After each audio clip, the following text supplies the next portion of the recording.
Selamat berjumpa kembali dalam layanan audio Sahabat Seperjalanan. Hari ini adalah hari Senin 21 Oktober 2024. Tema renungan saat teduh kita dengan judul Sengaja Berbuat Dosa. Firman Tuhan terambil dalam Ibrani pasal yang ke-10 ayat 26 sampai dengan ke-27 dan ayat 31. Sebab jika sengaja kita berbuat dosa setelah memperoleh pengetahuan tentang kebenaran, maka tidak ada lagi korban untuk menghapus dosa itu. Tetapi yang ada ialah kematian yang mengerikan akan menghakimi dan api dahsyat yang akan menghanguskan semua orang durhaka. Ngeri benar kalau jatuh ke dalam tangan Allah yang hidup. Mari kita berdoa. Bapa yang di dalam surga, biarlah kami setelah mendapatkan keselamatan di dalam Kristus, hidup kami tidak menjadi batu sandungan atau menjadi orang durhaka, sebagaimana yang firman Tuhan katakan. Dalam nama Tuhan Yesus kami berdoa, amin. Shalom sahabat seperjalanan yang dikasihi Tuhan. Sengaja berbuat dosa. Kita mulai dengan sebuah ilustrasi. Kita mungkin kalau kita belajar di dalam banyak peperangan yang terjadi saat ini, kita mungkin kalau sebagai negara kita akan mencetak pilot-pilot terbaik di dalam sebuah pesawat perang. Kita biayai, kita berikan katakanlah pesawat yang terbaik untuk dikendarai karena dia melewati sebuah pelatihan yang baik. Namun setelah jadi pilot kemudian dia membelot, dia membawa serta yaitu pesawatnya untuk ke negara musuh. Lalu kemudian dia menjadi pilot buat negara musuh tersebut, kemudian berperang dengan negara sendiri. Apa yang boleh kita katakan kepada orang tersebut? Kalau dalam firman Tuhan, peralihan iman meninggalkan Tuhan, tatkala seseorang sudah mendapatkan semua yang terbaik dari Kristus, keselamatan, berkat, semua pemeliharaan, kemudian meninggalkan Tuhan, kemudian berbuat jahat, melakukan perkara jahat, justru kepada orang yang telah, kepada negara, kepada pihak, kepada lembaga yang sudah membesarkan dia, yang sudah memberikan kepercayaan, yang sudah membiayainya. Apa yang terjadi? Apa yang kita katakan kepada tipikal seperti demikian? Ilustrasi tersebut tentu tidak akan mewakili tentang seseorang yang setelah diselamatkan oleh Kristus, yang firman Tuhan katakan sengaja berbuat dosa sesudah memperoleh pengetahuan tentang kebenaran, maka tidak ada lagi korban untuk menghapus dosa itu. Tetapi yang ada ialah kematian yang mengerikan dan penghakiman dan api dahsyat yang akan menghanguskan semua orang durhaka. Ayat 31, ngeri benar kalau jatuh ke dalam tangan Allah yang hidup. Seseorang yang tidak takut akan Allah mungkin di dalam satu masa waktu tertentu seakan-akan bebas, seakan-akan Tuhan tidak menghukum, seakan-akan Tuhan diam. Tetapi bukan berarti Tuhan diam, bukan berarti dia bebas berbuat sesukanya. Karena firman Tuhan berkata pada ayat 31, ngeri benar kalau jatuh ke dalam tangan Allah yang hidup. Lalu firman Tuhan katakan, tetapi yang ada ialah untuk orang seperti demikian adalah kematian yang mengerikan akan penghakiman dan api yang dahsyat yang akan menghanguskan semua orang-orang durhaka. Ayat 28, jika ada orang yang menolak hukum Musa, ia dihukum mati tanpa belas kasihan atas keterangan 2 atau 3 orang saksi. Betapa lebih beratnya hukuman yang harus dijatuhkan atas dia yang menginjak-injak anak Allah, yang menganggap najis darah perjanjian, yang menguduskannya, dan yang menghina roh kasih karunia. Sebab kita mengenal dia yang berkata, pembalasan adalah hakku, aku yang akan menuntun pembalasan. Dan lagi Tuhan akan menghakimi umatnya. Ngeri benar kalau jatuh ke dalam tangan Allah yang hidup. Ayat berikut dikatakan, ingatlah akan masa yang lalu, sesudah kamu menerima terang, kamu banyak menderita oleh karena kamu bertahan dalam perjuangan yang berat.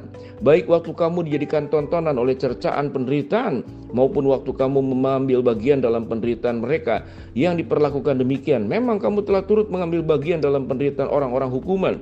Dan ketika harta kamu dirampas, kamu menerima hal dengan sukacita, sebab kamu tahu bahwa kamu memiliki harta yang lebih baik, yang lebih menetap sifatnya. Sebab itu, janganlah kamu melepaskan kepercayaanmu, karena besar upah yang menantinya. Ayat yang dijelaskan tadi adalah sebuah sikap kebalikannya.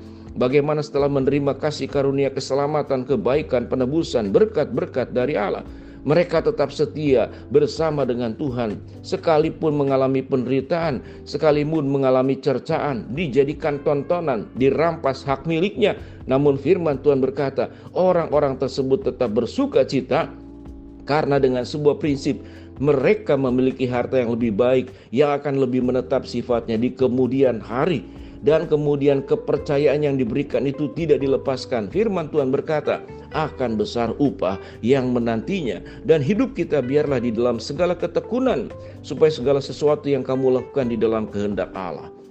Ibrani 10 memberikan sebuah gambaran yang sangat rinci. Ada dua kelompok orang, yang satu yang meninggalkan Tuhan berbuat dosa, sengaja berbuat dosa. Yang satu setelah ditebus dosanya, dia mengalami sebuah perubahan hidup. Dia tetap setia kepada Allah, melakukan segala sesuatu hidup di dalam kebenaran, mentaati segala perintah dan titahnya di dalam kehidupannya. Sahabat seperjalanan, berapa lama kita sudah menjadi orang percaya yang sudah ditebus oleh Kristus? Sekalipun pengampunannya itu luar biasa, namun firman Tuhan berkata, ada dosa-dosa yang tidak bisa diampuni, yaitu menghujat Roh Kudus. Artinya engkau meninggalkan Kristus. Bukan Kristus tidak mengampuni, bukan Kristus tidak menyelamatkan, tetapi engkau meninggalkan Kristus. Bukan Kristus yang memutuskan hubungan denganmu, tapi engkau yang memutuskan hubunganmu dengan Kristus dan dengan Allah. Apa yang menanti? Firman Tuhan berkata, orang tersebut akan masuk dalam kelompok orang-orang durhaka, dan ngeri benar jikalau kita jatuh ke dalam tangan Allah yang hidup. Sebagai orang percaya yang sudah sekian lama, marilah kita melakukan sebuah perubahan hidup. Jangan berkanjang di dalam dosa, apalagi dilakukan dengan sengaja. Kalau kemudian firman yang kita dengar saat ini menegur kita, biarlah kita merubah diri, kembali ke dalam pangkuannya, kembali ke dalam titik bersama bagaimana awal kita bertemu dengan Kristus. Kristus yang sudah memberikan segala-galanya. Maukah engkau menjadi orang kelompok yang durhaka? Karena firman Tuhan berkata, ada akan dihukum mati, akan dihanguskan dalam api perapian yang dahsyat di kemudian hari. Sahabat seperjalanan, kasih karunia, kebaikan, pengampunan dosa, penerimaan dari Kristus bukan berarti untuk dipermainkan, tetapi kita untuk syukuri. Dan kemudian kita bagaimana hidup tidak berbuat dosa, apalagi sengaja berbuat dosa. Semua kehidupan yang buruk dalam diri kita, yang selama ini kemudian kita merugikan orang lain, menyakiti orang lain, menjadi batu sandungan buat orang lain. Pada akhirnya tuh kemudian mereka pun juga menghina Tuhan yang engkau percaya, karena hidupmu hidup dalam kehinaan, sehingga Tuhan yang engkau percaya pun dihina oleh mereka. Sahabat seperjalanan, kalau Tuhan sudah menebus, biarlah kita hidup dalam kebenaran, hidup bersama dengan dirinya. Kalau kita adalah yang dulunya adalah kegelapan, dimasukkan ke dalam terangnya yang ajaib, dan kita diangkat sebagai anak-anak Allah dan anak-anak terang, maka siogianya tidak hidup dalam kegelapan, tidak berbuat dosa, apalagi sengaja berbuat dosa. Kalau selama nafas masih ada pada diri kita, kehidupan masih Tuhan izinkan di dalam diri kita, maka berubahlah dan bertobatlah. Tinggalkanlah semua perbuatan buruk, perbuatan dosa, apalagi dosa yang sengaja diperbuat oleh dirimu. Tuhan adalah Allah yang maha mengampuni, Allah yang mengasihi, yang tangannya selalu terbuka untuk orang-orang yang mau bertobat dan berbalik kepada Tuhan. Inilah saatnya engkau memperbaiki hidupmu dengan mensyukuri segala anugerah pengampunan Tuhan dan hidup di dalam kekudusan dan kebenaran, sehingga hidupmu menjadi berkat dimanapun kau berada dan bukan menjadi duri dimanapun kau berada. Mari kita berdoa. Bapa dalam surga, terima kasih buat kebenaran firman Allah yang kami pelajari. Hamba-Mu berdoa buat sahabat seperjalanan yang sakit, Tuhan jamah sembuhkan. Sahabat seperjalanan yang sedang menghadapi masalah, Tuhan bukakan jalan. Sahabat seperjalanan yang sedang berdoa mengharapkan sesuatu, Tuhan kabulkan dengan cara dan waktu Tuhan yang terbaik.